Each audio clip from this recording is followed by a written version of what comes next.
I feel like I need to do a face mask on the night, or the vibes will be all wrong for the week.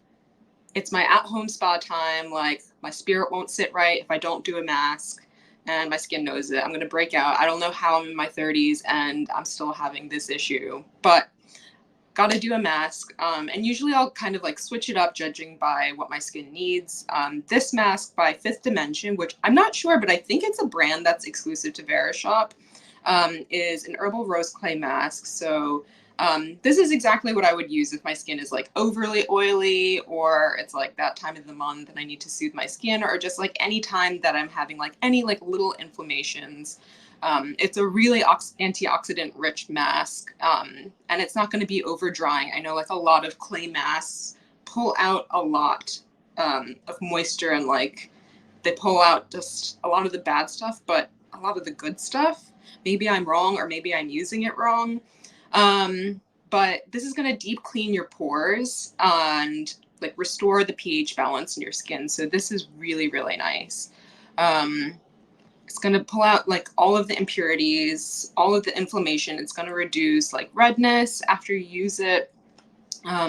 It's also really, really good for like spot treatment. So typically how you'd use it, or how I would use any clay mask, I would use this with apple cider vinegar, or I guess you could use it with water.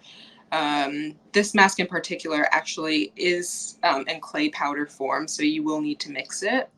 So for something like this, I would like mix it up. If I had like a really bad patch, like I do here actually, as you can see, I'm gonna hide it.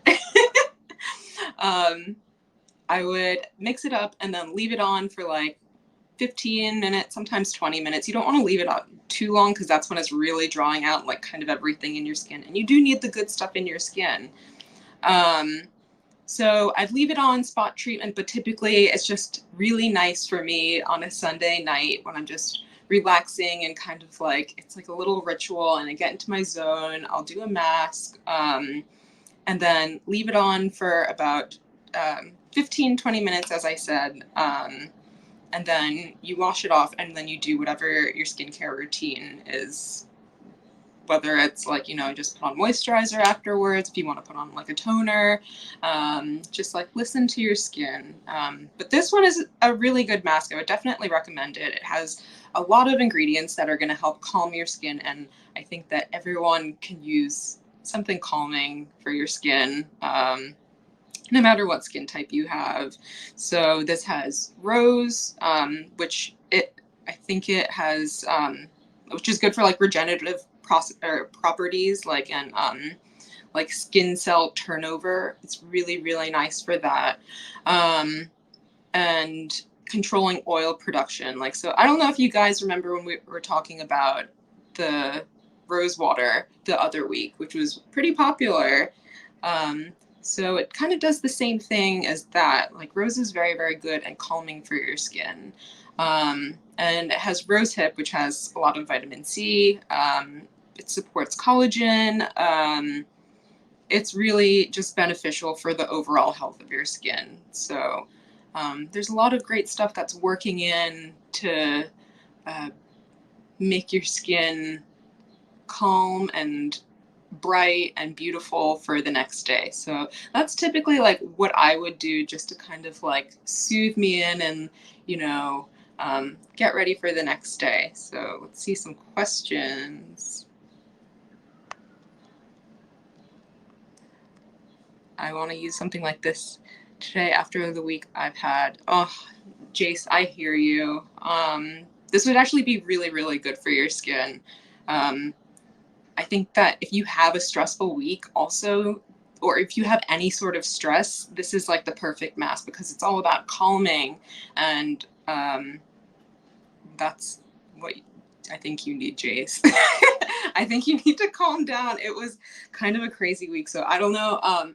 For those of you who aren't my friends, or I don't know on this show, it's been kind of a mad week. It was Jace's birthday this week, but we've also been in the process of looking for an apartment. We were like we got an apartment, and then we ended up up not going with the apartment. It was kind of crazy. And then on top of like work schedule, this would be an instance where Jace's skin, even my skin, is kind of reacting to everything that's been going on this week. So something like this would definitely be something that I would use tonight. So does it dry out your skin? So this isn't going to be as drying as like a traditional, maybe like, I think it's called bentonite clay. I think like the Aztec clay. That's what you guys probably know it as. And that's what I'll go with because I don't want to like butcher the pronunciation. So that I feel like is very, very drying on my skin. And they always say like, oh, this is like such a wonderful product. It's like everyone should use it. And I don't feel like everyone should use that product. It is pretty harsh, and it is good if you have like kind of an insane breakout. And I would probably only spot treat every once in a while. But for something like this, I feel like this, as I said, it has a lot of like rose elements and rose hip and a lot of hydrating and toning properties in it. So I think that's what you want if you have dry skin. If you're going to use a clay mask, you can definitely use, they have another product, this brand, I think it was called like the Midnight Oil. And from what I was looking, some people actually mix that in. And it's a really, really great hydrating mask if you want to still take out some of the stuff that's in your skin, all of like the gunk, but you have drier skin. So that's another thing you can do. And I'm sure you could use like any other oil, not like any oil, not like vegetable oil, but like, I don't know, like any beauty oil or like skin oil that you really like. Jojoba oil, any of that stuff I think would work really well. So it's not going to overly dry out your skin. How do I feel about the sheet mask or clay mask better? That's a good question. So like earlier I was talking about like, this is something I would use, I don't know, maybe now, like a day like today where I've had like kind of a hectic week. It really depends. And I think you have to listen to your skin. If you have dry skin and it's like really, really dry, maybe I wouldn't recommend using this mask. I would probably recommend using something that's more hydrating or adding something like another oil, like the Midnight Oil from Fifth Dimension. Sheet masks are really nice. I think that especially in the wintertime, I definitely use them. They're really, really good for hydrating skin and you can absorb a lot. And they have a built-in serum with them, so it's so good for your skin.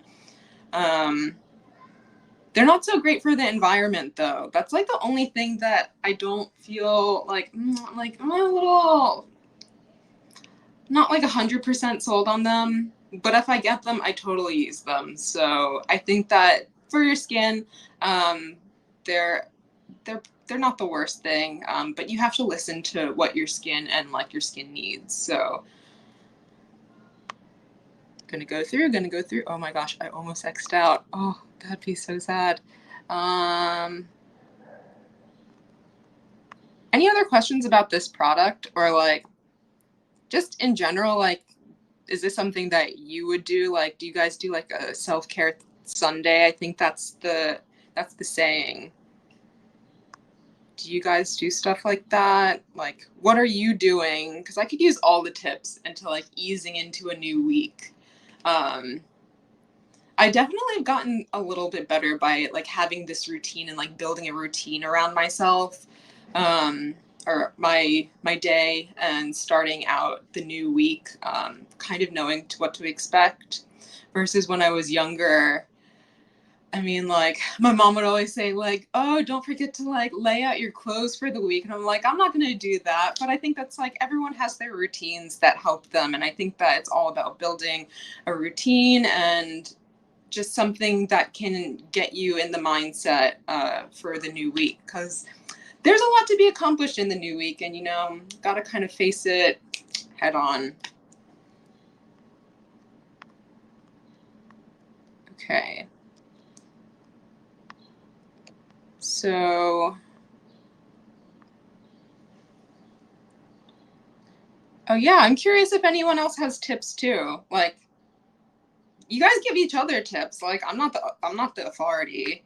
So I'm curious too, but let me know. Okay, so after digital detox, but that always fails. Yeah, I try to do digital detoxes too. I think that I've been pretty good. Like one time I didn't go on Instagram for maybe like close to a year, and then I was like all in after. So I'm really all over the place. Okay, so the next